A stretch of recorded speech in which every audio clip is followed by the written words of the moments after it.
ध्यान दीजिए, देखिए किसी समांतर श्रेणी का प्रथम पद क्या दिया हुआ है, ए, प्रथम पद ए तथा सार्वंतर क्या दिया हुआ है, डी। तब आपसे पूछेगा कि बताइए nवां पद क्या होगा। आपसे पूछेगा यहाँ पे कि किसी समांतर श्रेणी का प्रथम पद ए और सार्वंतर डी है, तो nवां पद बराबर बताइए क्या होता है।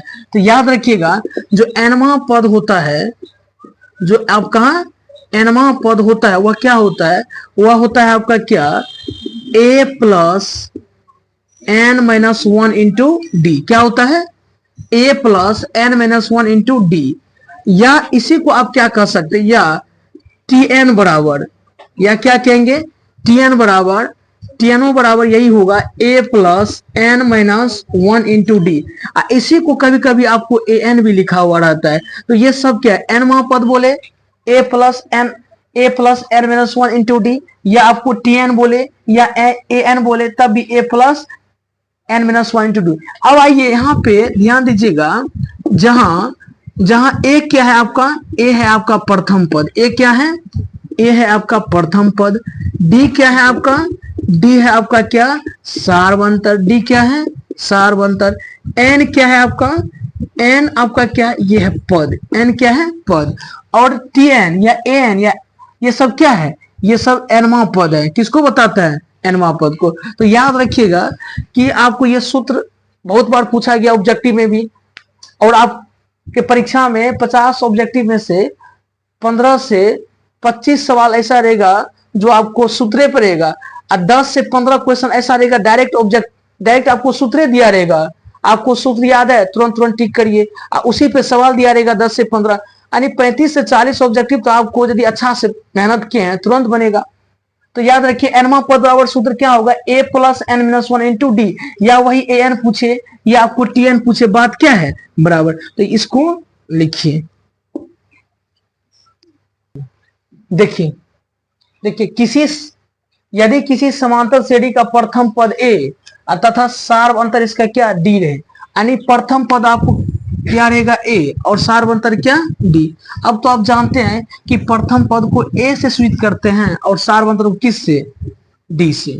देखिए इसका प्रूफ देखिएगा, सही में आपको इस फॉर्म में लाना है। तो पहले क्या करेंगे प्रमाण में कि देखिए जब भी आपको अगला पद लाना होता है, देखिए तो प्रथम पद ही हो गया, और दूसरा पद ए प्लस डी, और तीसरा पद क्या, ए प्लस टू डी, और तीसरा पद क्या होगा, ए प्लस थ्री डी। आप कुछ देख रहे हैं कि यहाँ एक सिंगल पद था, यहाँ गए तो ए प्लस डी जोड़ दिए, यहाँ गए तो ए प्लस टू डी। आप देखिएगा केवल यहाँ पे चेंज हो रहा है, नहीं हो रहा है यहाँ पे। तो ये कैसे हो रहा है, तो नीचे देखिएगा, अतः एपी का पहला पद, यदि आपको पहला पद निकालना है तो पहला पद को T1 लिखेंगे, क्या लिखेंगे, या A1 भी लिखते हैं। देखिए तो पहला पद T1 बराबर ए कैसे हुआ, तो आप बताइए, आपको सूत्र पता है, सूत्र क्या पता है, जैसे देखिए यहाँ a plus n minus one into d है ना। तो अब देखिए एन का मान कितना आएगा, एक, जब एक रखिएगा तो एक में से गया जीरो होगा ना, तो ये पूरा क्या हो जाएगा। अब यहाँ ये जीरो हो गया तो डी को जीरो से गुना करेंगे, जीरो होगा तो बचेगा क्या, ए बचा हुआ है। समझे यहाँ पे कि T1 बराबर एक कैसे आया। तो देखिए यहाँ जो ई है ये किसका मान है, एन का मान। तो जब आप एन का मान 1 रखिएगा तो एक में से एक गया क्या, जीरो, तो ए रहेगा 1 माइनस वन डी, तो ए प्लस ये क्या होगा, जीरो। तो अब इससे जीरो गुना होगा तो क्या होगा, ए प्लस जीरो, तो बराबर क्या होगा, ए। देखिए ए आया, तो यहाँ क्या लिखा हुआ है, तो ए कैसे आया समझे। अब दूसरा देखिएगा, दूसरा क्या है, अब एन T2 यानी दूसरा पद एपी का T2 बराबर ए प्लस डी, तो ए प्लस डी कैसे आया। तो अब जहां पे एन है वहां पर मान क्या रखिएगा, 2 रखिएगा, अब 2 में से 1 जाएगा। देखिए तो 2 में से जब 1 जाएगा तो बचेगा 1, और 1 को डी से गुना करेंगे क्या होगा, ए प्लस डी। देख रहे हैं, समझ रहे हैं। तो यहाँ पे ए प्लस डी कैसे या समझे। अब A3 निकालेंगे, तो A3 निकालेंगे तो एन की जगह कितना रखेंगे, 3, और 3 में से गया कितना, 2, और 2 को डी से गुना करेंगे, ऐसे एक स्टेप बढ़ा देंगे तो ए प्लस क्या हो जाएगा, 2D। समझे। इसका मतलब एक और हुआ कि यदि आपको लिखना है क्या, चौथा पद, जैसे हम यहाँ T4, तो इसका मतलब T4 निकालना है तो एक कम कर दीजिए, 3D लिख दीजिए, यानी 4 में से एक करके या डी को क्या कर दीजिए, डी से गुना कर दीजिए। फिर से समझिए, यदि देखिए आपको यदि आपको निकालना हो क्या, यहाँ क्या था a plus 4d dot dot, इसे अगला पद और निकालना था, अब निकाल लेंगे ना, अगला पद निकालेंगे तो क्या होगा a प्लस क्या होगा 5d होगा, निकाल लेंगे। जैसे आपको हम बोले कि बताइए पांचवा पद एपी का क्या होगा, तो पांचवा पद एपी का क्या होगा, तो a plus n minus 1 into d, इसी से निकालेंगे या डायरेक्ट भी निकाल सकते। यदि आपको पता है, सूत्र पता है और सब चीज पता है तो आप तुरंत करिए, तुरंत निकाल सकते हैं। देखिए तो a, अब ये क्या रखेंगे 5, तो आप थोड़ा सा फास्ट भी कर सकते हैं, 5 रखेंगे n की जगह, तो 5 में से एक गया कितना 4, और 4 को d से गुना करें कितना होगा 4d, कितना होगा। तो देखिए तो पहला पद, दूसरा पद, तीसरा पद, चौथा, पांचवा, तो पांचवा पद है a प्लस 4d, यहाँ भी कितना आया a प्लस 4d। इसका मतलब अब समझे, निकाल सकते हैं। जैसे हम आपको बोले कि निकालिए एपी का सातवां पद, जैसे हम t7 निकालिए, तो a प्लस 6d कैसे आया, पता चल गया ना कैसे आया। अब जैसे आपको बोलेंगे बताइए t8 कितना होगा, तो a प्लस 7d निकाल लीजिएगा। तो उसी तरह निकालना तो पार नहीं लगेगा, तो देखिए 3 को निकाल के बता दिया, ऐसे ही आप निकाल सकते हैं। यहाँ डॉट डॉट निकाल दिए, अंतिम में n, यहाँ तो n का मान दिया रहेगा, 50वां पद निकालिए, 75वां पद निकालिए, ऐसा ही दिया रहेगा। तो nवां पद अंतिम में क्या होगा, nवां पद अंतिम में क्या होगा a plus n minus 1 into D. क्यों, देखिए यहाँ तो n की जगह तो यही ना आ जाएगा, क्योंकि यही ना n घटाते थे, तो n माइनस 1 इंटू, जब भी आपको पूछे 20वां पद कुछ भी पूछेगा तो वह n का मान होगा, और nवां पद अंतिम में क्या होगा a plus n minus 1 into D. तो अतः tn बराबर क्या हो जाएगा a plus n minus 1 into D. इस पे आपको कभी क्या करेगा tn का मान देते रहता है, कभी आपको क्या करेगा इसका मान इसका मान दे देगा, a का क्या मान होगा ये निकालने के लिए बोलेगा, कभी क्या करेगा आपको ई तीनों का मान दे देगा, d का बोलेगा निकालने के लिए, कभी ई तीनों का दे देगा, बोलेगा tn कितना होता है ये निकालिए। यानी 1 2 3 4 4 टर्म है इस सूत्र में, 4 में से कोई भी 3 आपको दिया रहेगा, कोई भी 3 दिया रहेगा, अब कोई एक आपसे पूछ सकता है। तो यही आप सूत्र याद रखिएगा, जहां जहां जो दिया है वहां वहां बैठाइए, और आपको यदि कैलकुलेशन आता है करने के लिए सिंप्लीफिकेशन बढ़िया से, तो आप निकाल सकते हैं। कभी कुछ देगा, आराम से आप उसको बैठाइए, जो मांग रहा है उसको क्या करिए निकाल दीजिए। इधर देखिए, लो देखिए बहुत अच्छा ऑब्जेक्टिव है ये, नहीं ये बहुत अच्छा ऑब्जेक्टिव है। इसमें आप देखिए तो क्या क्या दिया, देखिए यदि एपी का प्रथम पद कितना दिया हुआ है 5, कितना दिया हुआ है, तो इसको लिख सकते हैं, प्रथम पद को हम लोग क्या लिखते हैं a, तो a बराबर कितना लिखेंगे 5, लिख दिए। अब देखिए दूसरे और तीसरे पद का बीच का अंतर दिया हुआ कितना 3, तो इसका मतलब ये किसका मान दिया हुआ है d का मान, क्योंकि दूसरा और तीसरा पद के बीच का अंतर है, इसका मतलब आपको दे दिया d, अंतर दे दिया, अंतर कितना दिया है d।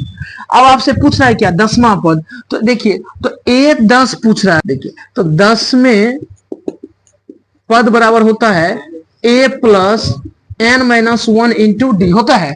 अब देखिए या इसी को आप क्या लिखेंगे nवां पद, क्या लिखेंगे nवां पद। तो अब देखिए n की जगह कितना दिया हुआ है 10 दिया हुआ है। अब आइए a का मान कितना है 5 है, 5 प्लस n का मान कितना है 10, 10 माइनस 1, डी का मान कितना है 3। तो ध्यान देंगे यहाँ पे, तो 5 यहाँ घट के कितना आएगा 10 में से 9, 10 में से 1 गया 9, और 9 तिया कितना 27, और 27 5 कितना 32। तो इसका आंसर क्या आएगा, यानी 10वां पद आपका क्या हो जाएगा 32, ऑप्शन क्या हो जाएगा ए। यदि आपको थोड़ा सा दिक्कत है तो आप देखिए ध्यान से कि यहाँ पे आपको ये जो दिया हुआ दूसरा पद, तो दूसरा पद तो हम a2 लिखेंगे, और तीसरा पद क्या लिखेंगे a3, ये किसके बराबर है 3 के बराबर।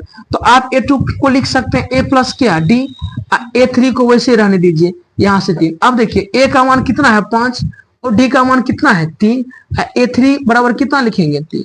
अब देखिए ये कितना हो गया 8 माइनस a3 बराबर कितना 3। अब ये 8 उधर जाएगा तो a माइनस a3 बराबर 3 माइनस कितना 8।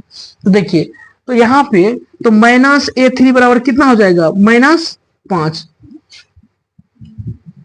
सही है।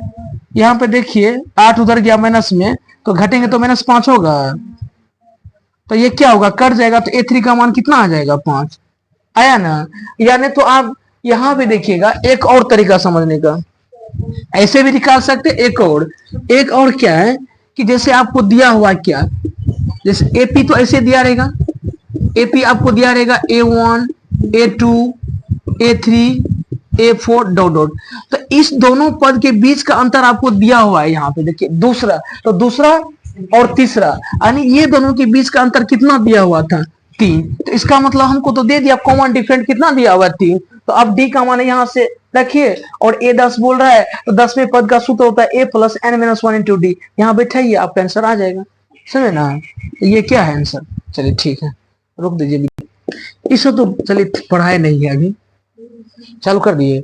देखिए ध्यान से, ये भी ऑब्जेक्टिव आपका बहुत अच्छा है, जो बहुत बार आया है परीक्षा में, समझे ना, और आता भी है। मान चले कि सवाल आया, ऐसा सवाल ही आएगा, ठीक इस तरह का ही आएगा, लेकिन आपको यहाँ पे चेंज कर देगा, कभी यहाँ पे 7 कर देगा, कभी 8 कर देगा, यहाँ भी क्या करे, कभी 4 कभी 5। तो सवाल तो यही है ना, केवल क्या चेंज रहेगा, अंक चेंज रहेगा।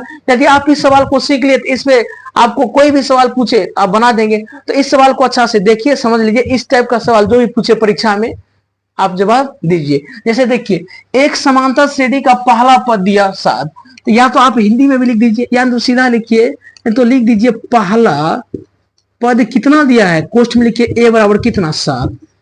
समान अंतर, यानी इसी को कहते हैं सार्व अंतर। क्या कहते हैं, सार्व अंतर। ये डी कितना दिया हुआ है, डी दिया आपको क्या, 3। और आपसे पूछा है क्या 20वां पद क्या होगा, क्या पूछा है कि जो 20वां पद है ये क्या होगा। देखिए डायरेक्ट ये सूत्र पे ही है, तो आपको सूत्र पता होना चाहिए इसका, कि जो 20वां पद बराबर सूत्र होगा, 20वां पद बराबर वो क्या होगा, a plus n minus 1 into क्या होगा, डी। ये सूत्र होता है, सब चीज आपको पता है। a का मान कितना है, 7, n का मान यही ना हो जाएगा, nवां पद यानी 20वां पद, यही किसका मान हो जाएगा, n का मान।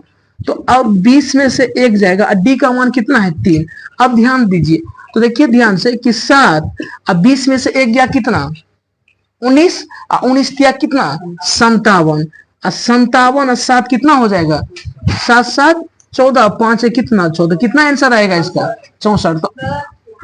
तो ये क्या, कौन सा सही है, ऑप्शन सी आपका क्या सही है। अब ध्यान दीजिए, देखिए तो ये बहुत अच्छा, ये सूत्र भी आपको डायरेक्ट एग्जाम में पूछेगा, ऑब्जेक्टिव में सूत्र भी याद कर लीजिएगा कि एनवां पद बराबर सूत्र क्या होता है। ध्यान दीजिए, पूछता है सूत्र, ये सूत्र को याद कर लीजिएगा, ठीक है। इस पे आपको 2-3 ऑब्जेक्टिव या डायरेक्ट सूत्र भी पूछ देगा कि बताइए एनवां पद क्या होता है। तो एनवां पद होता है a plus n minus 1 into क्या होता है, डी। ये क्या है, ये है आपका प्रथम पद, ये क्या है, प्रथम पद। डी क्या है आपका, सार्व अंतर, डी क्या है आपका, सार्व अंतर। और एन तो आपको पता ही है, एन यहाँ पे जो पूछेगा वो आपको निकालना है। तो ध्यान दीजिएगा, तो ये पहला पद दिया हुआ था, सार्व अंतर दिया है, 20वां पद, सूत्र याद है, सूत्र लिखिए, और जो जो मान दिया उसके सामने वो मान रखिए, और हमेशा यहाँ रखिएगा, यहाँ याद रखिएगा कि ये गुना यहाँ होगा, क्या होगा, गुना। तो यहाँ देखिए, यहाँ क्या करेंगे, 20 में से गया 19, 19 दिया कितना, 57, यानी तो एक स्टेप आप बढ़ा भी सकते हैं, यहाँ करेंगे 19 गुना 3, भाई ने यहीं पे लिख दीजिए। तो कितना आएगा, 57 7 कितना, 64। तो विकल्प आपका क्या है, सी सही है। चलिए आज का क्लास यहीं पे हम खत्म करते हैं, तो मिलते हैं नेक्स्ट वीडियो में। यदि आपको यह वीडियो अच्छा लगे तो लाइक, सब्सक्राइब और शेयर भी कर दीजिएगा अपने दोस्तों के पास। चलिए मिलते हैं नेक्स्ट वीडियो में, थैंक यू।